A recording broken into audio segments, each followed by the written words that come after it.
యూనివర్సిటీలు ఉన్నాయి, university architecture యూనివర్సిటీలు ఉన్నాయి. యూనివర్సిటీలో కూడా చాలా మంది కార్మికులు ఉన్నారు. పేరు మాత్రం గొప్ప. ఏమంటే ఏడ పని చేస్తున్నామంటే రిమ్స్ లో పని చేస్తున్నాం, మున్సిపల్ లో పని చేస్తున్నాం, కాంట్రాక్ట్ ఉద్యోగులు పని చేస్తున్నాం అని చెప్తారు. అమ్మని కాకుండా నీ అమ్మ నా కొడుకు అంటారు. ఎక్కడిస్తా ఒకటే ఈ ప్రభుత్వాల కార్మికుల మీద, కాంట్రాక్ట్ కార్మికుల మీద చిత్తశుద్ధి లేదు అని చెప్పడానికి చేస్తున్నారు. ప్రభుత్వం వాళ్ళని ఉసిగొల్పి ఈరోజు ఢిల్లీలో జంతర్ మంతర్లో చేస్తున్నారు. పాపం వాళ్ళని ఇబ్బంది పెట్టే ప్రయత్నం జరుగుతా ఉంది. హోంగార్డులు పనిచేస్తున్నారు. 21,000 బతికి పట్టడం సాధ్యమవుతాయని చెప్పి నేను చెప్తా ఉన్నాను. ముఖ్యమంత్రి గారు నువ్వు తాగిన బాటం 600 రూపాయలు కాదా అని చెప్పి నేను అడుగుతా ఉన్నాను. నీ బాటం 18,000 రూపాయలు. రోజు ఒకటి ఎత్తుకుంటే అర్ధ బాటం 18,000 అవుతుంది. నువ్వు 2 తాగితే 36,000 అవుతుంది. 3 తాగితే 40,000 అవుతుంది. ఈరోజు కార్మికులు ప్రజల కోసం ఈరోజు పనిచేస్తా ఉన్నారు.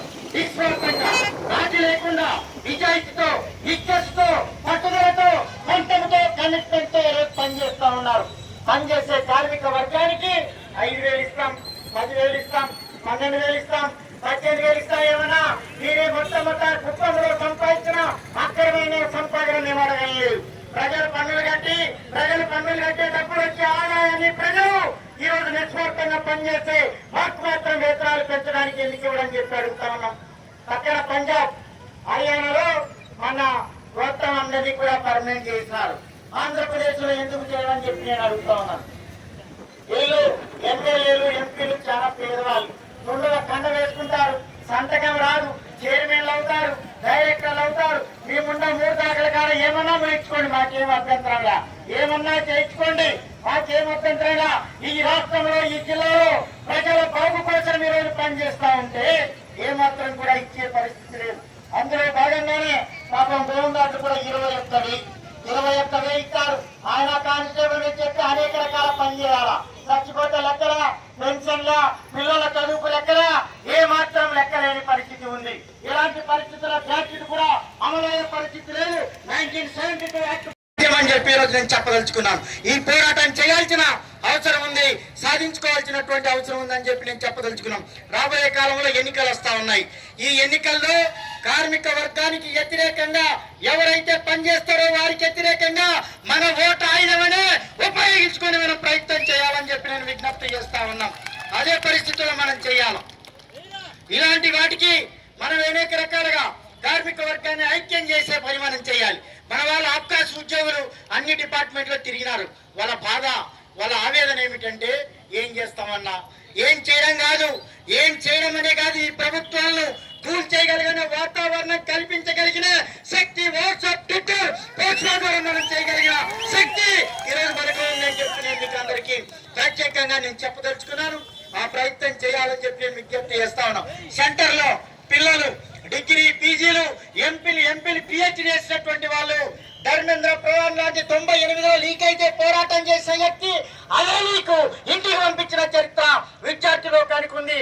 అదే కార్మిక ఈరోజు హక్కు ఉంది, రైట్ ఉంది, మాట్లాడే శక్తి, పోరాటం చేసే శక్తి, ప్రశ్నించే శక్తి, కమిట్మెంట్ గా, ధైర్యంతో, ఐడియల్తో, విశ్వాసంతో పనిచేయగలిగిన మనం ఎంత ధైర్యంగా ఉండాలి అని చెప్పి మీకు అందరూ అన్యాయం కాదని చెప్పి నేను అడుగుతాను. ఏం చెప్తాను, మాకు 13,000, 18,000, 21,000, 22,500 వేతనం ఇస్తా ఉన్నావు. ఈ వేతనంతో మేము బతకలేము, నువ్వు బతికి చూపించా, నువ్వు బతికి చూపిస్తే మేము బతుకుతామని చెప్తాను. కానీ అది ఏం చేయకోకుండా ఈ రోజు సంక్షేమ పథకాలకు పల్లెల్లో ఉంటే 10,000 సరిపోతుంది, పట్టణాల్లో ఉంటే 12,000 సరిపోతుందని చెప్తా ఉన్నావు. ఈరోజు మా పిల్లలు గవర్నమెంట్ స్కూల్కి పంపించాలన్నా కూడా పౌష్టికాహారం కావాలి. ఆ పౌష్టికాహారం కావాలంటే నాకు కనీస వేతనం 32,970 రావాలి. ఇది కాకుండా ఈ రాష్ట్రంలో చాలా మంది అనిమిక పిల్లలు ఉంటారు. వాళ్ళందరికీ రక్తహీనత లోపం కాకుండా చూడాలని చెప్పి అంగన్వాడీ టీచర్లను, ఏఎన్ఎంలను తిప్పలు పెడుతున్నావు, నానా రకాల యాప్లు చేస్తా ఉన్నావు. అది కానీ నువ్వు చేయాల్సింది వేతనం పెంచాలి. వేతనం పెంచితేనే పౌష్టికాహారం వస్తుంది. వేతనం పెంచితేనే మాకు సరైన ఉపాధి ఉంటుంది. వేతనం పెంచితేనే మేమందరం ఉండగలం, తినగలం, మా పిల్లలను చదివించుకోగలం. ఇవాళ కాకుండా ఈ పద్ధతుల్లో చేస్తే బుద్ధి చెప్తాం, దీర్ఘకాలిక కార్యాచరణ ప్రకటించి ఉన్నాం. దాన్ని నువ్వు మా సమస్యలు పరిష్కారం చేయకుంటే ఎదుర్కో అని చెప్పి ఈ రోజు కడప జిల్లా కలెక్టర్ ఆఫీస్ నుంచి ఈ రాష్ట్ర ప్రభుత్వానికి అల్టిమేటం పంపిస్తా ఉన్నాం. మా సమస్యలు పరిష్కారం చేస్తావా, మా పోరాటాన్ని అడ్డుకుంటావా అని చెప్పి. అంతేగాని మారంగం అనడం కరెక్ట్ కాదు. అందరూ ఓపిక కూర్చొని అందరికి అవకాశం ఇస్తాం మాట్లాడడానికి.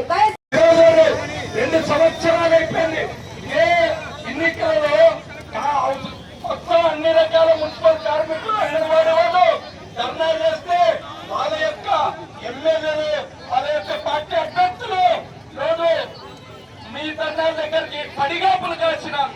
అధికారం వచ్చిన తర్వాత ఇప్పుడు విద్యార్థి యువజనులు తలుచుకుంటే కేంద్రంలో ఉన్నటువంటి నరేంద్ర మోడీ ప్రభుత్వాన్ని మెడలు వచ్చారు. కనీస వేతనం 20 పెంచకపోతే ఆగస్టు 10వ తేదీ వ్యవసాయ కార్మికులు రాష్ట్ర ప్రభుత్వం కాంట్రాక్ట్ ఉద్యోగులు, ఆప్కాస్ ఉద్యోగులను పర్మనెంట్ చేయడంలో పూర్తిగా నిర్లక్ష్యం ఉంది, అశ్రద్ధం ఉన్నది, అలసత్వం ఉన్నది. కాటి వెంటనే పర్మనెంట్ చేసి 26,000 వేతనం ఇవ్వాలని ఈరోజు సీఎంగా డిమాండ్ చేస్తాం. స్కీమ్ వర్కర్ అనేది కార్మికులుగానే గుర్తించారు. 3 గంటలకు సంబంధించి ఈరోజు 15 సంవత్సరాలుగా ప్రైవేట్ సంస్థల్లో పనిచేసే వాళ్ళను కనీసం వేతన రివిజన్ చేయాలని డిమాండ్ చేస్తాం. మినిమం వేతనం ఇచ్చే పరిస్థితి లేదు. మహిళలు షాపింగ్ మాల్లో పనిచేసే వాళ్ళు కనీస వేతనాలు ఇవ్వడానికి కార్మికులకు కనీస వేతనం ఇవ్వాలని డిమాండ్ చేస్తాం. హాస్పిటల్లో పనిచేసేవాళ్ళు, సెక్యూరిటీ, శానిటేషన్, సెకండ్ స్టూడెంట్స్, బీఆర్ఏలు, విద్యుత్ కార్మికులు, ఇలా అనేక రకాల కార్మికులు అనేక రకాల కష్టాలు, బాధలు, ఇబ్బందులు పడుతూ ఉన్నారు. ఆ సమస్యలన్నీ పరిష్కారం చేయాలని, పర్మనెంట్ చేయాలని మీ ద్వారా ప్రత్యేకంగా డిమాండ్ చేస్తాం. రాబోయే కాలంలో ఆందోళన చేస్తాం. దీని బాధ్యత రాష్ట్ర ప్రభుత్వం వహించాలని మీ ద్వారా కోరుతూ ఉన్నాం. ఈరోజు రాష్ట్ర వ్యాప్తంగా 30-31వ తేదీ అవుట్సోర్సింగ్ కాంట్రాక్ట్ కార్మికుల్ని పర్మనెంట్ చేయాలని ఆ నినాదంతో ఈరోజు రావడం జరిగింది. ఈరోజు లోకేష్ గారు కానీ, పవన్ కళ్యాణ్ గారు కానీ, బీజేపీ గవర్నమెంట్ కానీ, కూటమి ప్రభుత్వం అందరినీ పర్మనెంట్ చేస్తామని చెప్పాడు. లేకుంటే నీ అధికారం నుంచి దిగుకొని సిఐటిగా తెలియజేస్తున్నాం. నా పేరు అంజనాయకు, ఆప్కాస్ అసోసియేషన్ రాష్ట్ర అధ్యక్షుడి.